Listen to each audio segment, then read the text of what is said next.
আসসালামু আলাইকুম সুপ্রিয় শিক্ষার্থী বন্ধুরা, কেমন আছেন সবাই? আশা করি আপনারা সকলেই ভালো আছেন। মুক্ত বিদ্যাপীঠের পর্দায় আরো একটি বাংলা রিডিং শিক্ষার চমৎকার ক্লাসে আপনাদের সকলকে স্বাগতম। সুপ্রিয় শিক্ষার্থী বন্ধুরা, আজকের এই ক্লাসে আমরা শিখব ব্যঞ্জন বর্ণ দিয়ে শব্দ গঠন। এই ক্লাসটির পূর্বে অর্থাৎ এই ব্যঞ্জন বর্ণ দিয়ে শব্দ গঠন এটা নিয়ে কিন্তু আমরা আরো দুটি ক্লাস করেছিলাম। সেখানে ক থেকে শুরু করে ঢ পর্যন্ত এই বর্ণগুলো দিয়ে কিভাবে শব্দ গঠন করে পড়তে হয় সেটা শেখানো হয়েছিল। তো ওই ক্লাসটা যারা দেখেননি তাদের জন্য কমেন্ট বক্সে ক্লাসের লিঙ্কটা দেওয়া রইল, যাদের প্রয়োজন অবশ্যই দেখে নেবেন। কেমন? তো আজকের এই ক্লাসে আমরা শিখব মূর্ধন্য থেকে শুরু করে প পর্যন্ত এই 7টি বর্ণ দিয়ে কিভাবে বাংলা শব্দ গঠন করে এবং বানান করে করে পড়তে হয়। কেমন? তো চলুন কথা না বাড়িয়ে ভিডিওটিতে একটি লাইক দিয়ে আজকের ক্লাস আমরা শুরু করি। সো ব্যঞ্জন বর্ণ দিয়ে শব্দ গঠন, এই ক্লাসের প্রথমে যে বর্ণটি আমরা আজকে নির্বাচন করেছি সেটা হচ্ছে কি মূর্ধন্য, তাই না? তো এই মূর্ধন্য দিয়ে কি কি শব্দ রয়েছে খেয়াল করি। এখানে শব্দ রয়েছে ত রিকার ত্রি, মূর্ধন্য কি হয় তৃণ। ত রিকার ত্রি, মূর্ধন্য কি হয় তৃণ। তৃণ শব্দের অর্থ হচ্ছে ঘাস। কেমন? এরপরে আরো একটি শব্দ রয়েছে ত র রস্যুকার রু এবং মূর্ধন্য, তাহলে শব্দটা কি হবে তরুণ। ত র রস্যুকার রু ন কি হয় তরুণ। এটা হচ্ছে কি মূর্ধন্য। আমরা এটাকে বানানের সুবিধার্থে ন বলে সম্বোধন করি। কেমন? তবে অবশ্যই মনে রাখবো এটা কি মূর্ধন্য। ওকে, তো এখানে হচ্ছে ত র রস্যুকার রু ন কি হয় তরুণ। এই যে বর্ণটা দেখা যাচ্ছে র, এর পাশে যে সুরের মতো দেওয়া আছে চিহ্নটা, এটা হচ্ছে রস্যুকার। র এর সাথে রস্যুকার বসলে এটা এর নিচে না বসে এই পাশে এভাবে বসে। বোঝা গেল? আচ্ছা, এর পরের শব্দটা কি হ র রস্যিকার রি ন কি হয় হরিণ। হ র রস্যিকার রি মূর্ধন্য কি হয় হরিণ। হরিণ তো আমরা সকলেই চিনি, তাই না? এই যে হরিণ দৌড়াচ্ছে। আচ্ছা, এরপরের শব্দটা কি ব দীর্ঘিকার বি, মূর্ধন্য আকার না কি হয় বীণা। ব দীর্ঘিকার বি, মূর্ধন্য আকার না কি হয় বীণা। বীণা শব্দের অর্থ হচ্ছে বাঁশি। কেমন?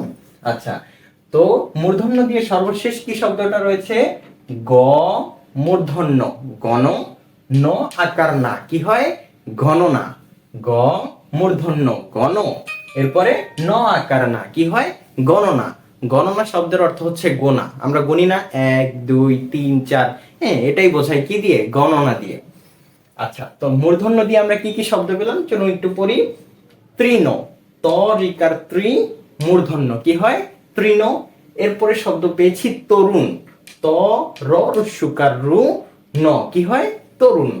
এরপরের শব্দ ছিল হরিণ, হ র রস্যিকার রি ন কি হয় হরিণ। এরপরে ব দীর্ঘিকার বি, মূর্ধন্য আকার না কি হয় বিনা। এরপরের শব্দটা ছিল গণনা, গ মূর্ধন্য ন আকার না কি হয় গণনা। এটা হচ্ছে কি ন মূর্ধন্য, আর এটা কি ন দন্তন্য কি হয় গ মূর্ধন্য দন্তন আকার না কি হয় গণনা। ওকে, এর পরের বর্ণটা কি ত। এই ত দিয়ে কি কি শব্দ রয়েছে? ত দিয়ে প্রথম শব্দটা হচ্ছে ত আকার তা, ল আকার লা কি হয় তালা। ত আকার তা, ল আকার লা কি হয় তালা। এরপরের শব্দটা রয়েছে ত দীর্ঘিকার তি, র কি হয় তীর। ত দীর্ঘিকার তি, র কি হয় তীর। এরপরের শব্দটা হচ্ছে ত রস্যিকার তি, ম রস্যিকার মি কি হয় তিমি। ত রস্যিকার তি, ম রস্যিকার মি তিমি। তিমি কি সমুদ্রের ইয়া বড় এক মাছ, তাই না? আমরা কি দেখেছি তিমি? এই যে পাশে যেই বড় মাছটা আমরা দেখতে পাচ্ছি এটা কি তিমি মাছ। কেমন? তো তিমি শব্দের বানান কেমন? ত রস্যিকার তি, ম রস্যিকার মি কি হয় তিমি। এর পরের শব্দটা কি একটু বড়, তাই না? আচ্ছা, দেখি বানান করে। ত র কি হয় তর, ম রস্যুকার মু জ কি হয় তরমুজ। ত র তর, ম রস্যুকার মু বর্গীয় জ কি হয় তরমুজ। ত র তর, ম রস্যুকার মু বর্গীয় জ কি হয়? তরমুজ। আচ্ছা, তরমুজ কি অত্যন্ত সুমিষ্টি একটি ফল, তাই না? এরপরে শব্দটা হচ্ছে ত আকার তা ল কি হয়? তাল। তালও একটি ফলের নাম, ঠিক আছে। আচ্ছা, তাহলে ত দিয়ে আমরা কি কি শব্দ পেলাম? তালা, তীর, তিমি, তরমুজ এবং তাল। আচ্ছা, এর পরের কি বর্ণটা রয়েছে? থ। ত এর পরে কি? থ। থ দিয়ে আমরা কি কি শব্দ পেয়েছি? থ ল একার লে কি হয়? থলে। থলে অর্থ হচ্ছে ব্যাগ, কেমন? এর পরের শব্দ রয়েছে থ আকার থা দন্ত ন আকার না কি হয়? থানা। থ আকার থা ন আকার না কি হয়? থানা। বাংলাদেশে মোট কয়টি থানা রয়েছে আমরা কি জানি? আচ্ছা, বাংলাদেশে মোট থানার সংখ্যা হচ্ছে 639টি। কয়টি? 639টি থানা রয়েছে বাংলাদেশে, কেমন? তো আপনি কোন থানা থেকে আমাদের এই ভিডিওটা দেখছেন অবশ্যই জানাবেন। তো থানা বানানটা কেমন? থ আকার থা দন্ত ন আকার না কি হয়? থানা। এরপরে রয়েছে থাবা। থ আকার থা ব আকার বা কি হয়? থাবা। বাঘ থাবা মারে না, সেই থাবাই বোঝাচ্ছে এখানে। থ আকার থা ব আকার বা কি হয়? থাবা। আচ্ছা, এরপরে কি শব্দ রয়েছে? থ আকার থা ম রস্যকার মু। এরপরে রয়েছে দন্ত ন কি হয়? থামুন। থ আকার থা ম রস্যকার মু ন কি হয়? থামুন। আচ্ছা, এরপরে শব্দটা কি? থ আকার থা ল আকার লা কি হয়? থালা। থ আকার থা ল আকার লা কি হয়? থালা। ওকে, থ দিয়ে তাহলে আমরা কি কি শব্দ পেলাম? থলে, থানা, থাবা, থামুন এবং থালা। ঠিক আছে ফ্রেন্ডস, এরপরের সব বর্ণটা কি? দ। দ দিয়ে কি কি শব্দ রয়েছে? দ দিয়ে প্রথম শব্দটা হচ্ছে দ রস্যকার দু মূর্ধন্য স। এটা কি? মূর্ধন্য স। এর সাথে রয়েছে সংযুক্ত ট। তাহলে শব্দটা কি হবে? দ রস্যকার দু মূর্ধন্য স সংযুক্ত ট। তাহলে কি হয়? দুষ্ট। দ রস্যকার দু স সংযুক্ত ট, দুষ্ট, কেমন? এরপরের শব্দটা কি? দ রস্যকার দু বয় রেফ আকার বা র কি হয়? দুর্বার। দ রস্যকার দু ব রেফ আকার বা র কি হয়? দুর্বার। এই দুর্বার শব্দে আমরা কিন্তু দ রস্যকার দু এরপরে আবার কি পড়ছি? দূর। দূর। এখানে এখানে কিন্তু মাঝখানে ব এবং দয়ের মাঝখানে কোনো র নেই, কিন্তু উচ্চারণের সময় একটি র কিন্তু চলে আসছে। দুর্বার। দুর্বার কেন আসছে সেটা? এর কারণটা হচ্ছে এই যে বয়ের উপর একটা কি রয়েছে? রেফ রয়েছে। কোন বর্ণের উপরে যদি রেফ থাকে সেই বর্ণটি উচ্চারণ হওয়ার পূর্বে একটি র চলে আসে। যেমন এই যে আমরা পড়ছি দুর্বার। দুর্বার, এখানে কিন্তু কোনো র নেই, কিন্তু এই যে বয়ের উপর রেফ থাকার কারণে এই বয়ের পূর্বে র এর মতো একটা উচ্চারণ আসবে। দুর্বার। দুর্বার। দ রস্যকার দু ব রেফ আকার বা দুর্বা। দুর্বা। এরপরে রয়েছে কি? র কি হয়? দুর্বার, কেমন? এরপরের শব্দটা কি? দ রস্যিকার দি গ দিগ ন সংযুক্ত ত কি হয়? দিগন্ত। দ রস্যিকার দি গ ন সংযুক্ত ত কি হয়? দিগন্ত। দিগন্তর পর কি শব্দ রয়েছে? দাবা। দ আকার দা ব আকার বা কি হয়? দাবা। দাবা কি? একটি খেলার নাম। এই যে পাশে আপনারা দেখতে পাচ্ছেন মেসি এবং রোনালদো, তারা কি করছে? দাবা খেলছে। আচ্ছা, সো দাবা খেলা কার কার পছন্দ সেটা আমাদের কমেন্টে জানাবেন, এবং একই সাথে এটাও জানাবেন আপনি মেসি ফ্যান নাকি রোনালদোর ফ্যান। ঠিক আছে? ওকে, তো দাবা শব্দের বানান কেমন? দ আকার দা ব আকার বা কি হয়? দাবা। এরপরে শব্দটা কি? দ ওকার দো অন্তস্থ একার এ ল কি হয়? দোয়েল। দ ওকার দো অন্তস্থ একার এ ল কি হয়? দোয়েল। ওকে, তো এখানে আমরা দ দিয়ে কি কি শব্দ পেলাম? দ দিয়ে শব্দ পেয়েছি দুষ্ট, দুর্বার, দিগন্ত, দাবা এবং দোয়েল। এর পরের বর্ণটা কি? দ এর পরে রয়েছে কি? ধ। ধ দিয়ে আমরা কি কি শব্দ পেয়েছি দেখি। ধ আকার ধা মূর্ধন্য কি হয়? ধান।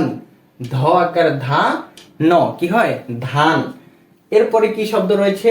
ধ ন রস্যকার নু ক কি হয়? ধনুক। এরপরে শব্দটা কি? ধ ন দীর্ঘিকার নি কি হয়? ধনি। ধ মূর্ধন্য দীর্ঘিকার নি কি হয়? ধ্বনি। এর পরের শব্দটা কি? ধ সংযুক্ত ব, ধং অনুসার, ধং।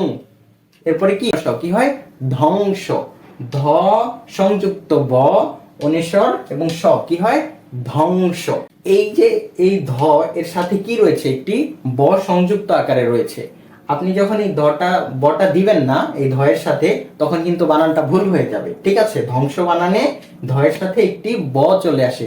বফলা উচ্চারণের নিয়ম, এই ক্লাসটিতে কিন্তু আমরা এই বিষয়টি সম্পর্কে বিস্তারিত ব্যাখ্যা করেছিলাম। হ্যাঁ, বফলা কোনো একটি বর্ণের সাথে বসে কিভাবে উচ্চারিত হয়। তো যারা সেটা দেখেছেন তারা তো বুঝতে পারছেন যে এখানে ধ্বংস ধ্বংস এরকম ভাবে কেন উচ্চারণ হচ্ছে। আর যারা দেখেননি তাদের জন্য ওই ক্লাসের লিংক কমেন্টে দেওয়া রইল, যারা অবশ্যই দেখে নেবেন। কেমন? তো ধ্বংস বানান কেমন? ধ সংযুক্ত ব, ধ অনুসার স কি হয়? ধ্বংস। ওকে, এর পরের বর্ণটা কি? দন্তন। দন্তন্য দিয়ে কি কি শব্দ রয়েছে? দন্তন দ দীর্ঘিকার দি কি হয়? নদী। দন্তন দ দীর্ঘিকার দি, নদী। এর পরের শব্দটা কি? ন ঔকার নৌ, ক আকার কা কি হয়? নৌকা। দন্তন ঔকার নৌ, ক আকার কা কি হয়? নৌকা। এই নদীতে কি ভাসে? নৌকা ভাসে। নদীতে নৌকা ভেসে বেড়ায়, তাই না? এরপরের শব্দটা কি? দন্তন ব দীর্ঘিকার বি, এরপরে আবার দন্তন কি হয়? নবীন। ন ব দীর্ঘিকার বি, নবী ন কি হয়? নবীন। এরপরের শব্দটা কি? দন্তন গ র কি হয়? নগর। ন গ র কি হয়? নগর। পরের শব্দটা কি? দন্তন আকার না ম কি হয়? নাম। দন্তন আকার না ম কি হয়? নাম। আমাদের প্রত্যেকের নাম কিন্তু নিজেদের কাছে অনেক প্রিয়, তাই না? তো আপনার নামটি কি সেটা কিন্তু কমেন্ট বক্সে লিখে যাবেন। ওকে, এর পরের বর্ণটা কি? প। প দিয়ে কি কি শব্দ রয়েছে? প দিয়ে শব্দ রয়েছে প আকার পা, দন্তন রস্যিকার নি কি হয়? পানি। পানির ইংরেজি নাম কি? ওয়াটার। পানির ইংরেজি নাম কি? ওয়াটার। ওয়াটার শব্দের বাংলা অর্থ হচ্ছে পানি। কেমন? এরপরে শব্দটা কি? পাতা। প আকার পা, ত আকার তা কি হয়? পাতা। এরপরের শব্দটা কি? প আকার পা, খ রস্যিকার খি কি হয়? পাখি। এরপরের শব্দ কি? প ত আকার তা, ক আকার কা কি হয়? পতাকা। প ত আকার তা, ক আকার কা কি হয়? পতাকা। তো আমাদের বাংলাদেশের জাতীয় পতাকা দেখতে কেমন? লাল সবুজ, তাই না? এই যে আমরা পাশেই দেখতে পাচ্ছি। আচ্ছা, তাহলে এই প দিয়ে আমরা কি কি শব্দ পেলাম? পানি, পাতা, পাখি এবং পতাকা। তো ফ্রেন্ডস, আশা করি আপনারা এই মূর্ধন্য থেকে প পর্যন্ত এই বর্ণগুলো দিয়ে কিভাবে শব্দ গঠন করে করে বানান করে পড়তে হয় সেটা বুঝতে পেরেছেন। এই শব্দগুলো আপনারা চেষ্টা করুন বারবার খাতায় লিখে পড়ে বারবার চেষ্টা করতে এবং চর্চা করতে, তাহলেই দেখবেন এক সময় খুব সহজে আমরা নিজেরা বাংলা রিডিং পড়তে পারছি। ঠিক আছে? তো আজকের এই ক্লাসটা চলুন এক নজরে আরেকটু শিখে নেওয়া যাক। তো আজকের ক্লাসে আমরা কি শিখলাম? ব্যঞ্জন বর্ণ দিয়ে শব্দ। কেমন? তো আমাদের প্রথম ব্যঞ্জন বর্ণটি ছিল মূর্ধন্য। এই মূর্ধন্য দিয়ে কি কি শব্দ রয়েছে? তৃণ, তরুণ, হরিণ, বীণা এবং গণনা। এর পরের বর্ণটি হচ্ছে ত। ত দিয়ে কি কি শব্দ রয়েছে? তালা, তীর, তিমি, তরমুজ এবং তাল। থ দিয়ে শব্দ রয়েছে থলে, থানা, থাবা, থামুন, থালা। এরপরে দ দিয়ে শব্দ রয়েছে দুষ্ট, দুর্বার, দিগন্ত, দাবা, দোয়েল। ধ দিয়ে শব্দ ছিল ধান, ধনুক, ধ্বনি, ধ্বংস। এবং দন্তন্য দিয়ে শব্দ ছিল নদী, নৌকা, নবীন, নগর এবং নাম। প দিয়ে শব্দ ছিল পানি, পাতা, পাখি, পতাকা। ঠিক আছে ফ্রেন্ডস? তো আশা করি আপনারা সকলেই এগুলো বুঝতে পেরেছেন। তো আজকের ক্লাসটি আপনাদের কেমন লেগেছে অবশ্যই কমেন্টে লিখতে ভুলবেন না। সেই সাথে যদি ক্লাসটি এতটুকু ভালো লেগে থাকে একটি লাইক দিবেন, এবং আপনি যদি আমাদের মুক্ত বিদ্যাপীঠ চ্যানেলটি এখনো সাবস্ক্রাইব করে না থাকেন অবশ্যই আমাদের চ্যানেলটি সাবস্ক্রাইব করে নেবেন, যেন মুক্ত বিদ্যাপীঠ থেকে প্রকাশিত প্রতিটি ভিডিও আপনার নিকট সকলের আগে পৌঁছে যায়। তো সকলের সুস্বাস্থ্য কামনায় পরবর্তী ক্লাস দেখার আমন্ত্রণ জানিয়ে আজকে এখানেই বিদায় নিচ্ছি। সবাই ভালো থাকবেন, সুস্থ থাকবেন। আল্লাহ হাফেজ।